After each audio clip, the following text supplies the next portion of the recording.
Chain the length of your project. Now yarn over and insert the hook in the third chain from the hook.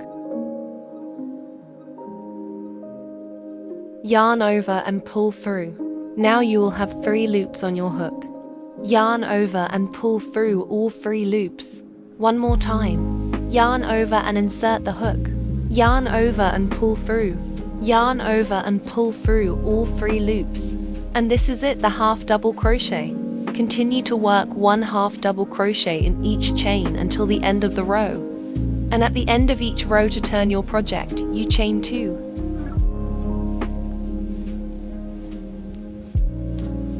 In the second row, start working in the first half double crochet.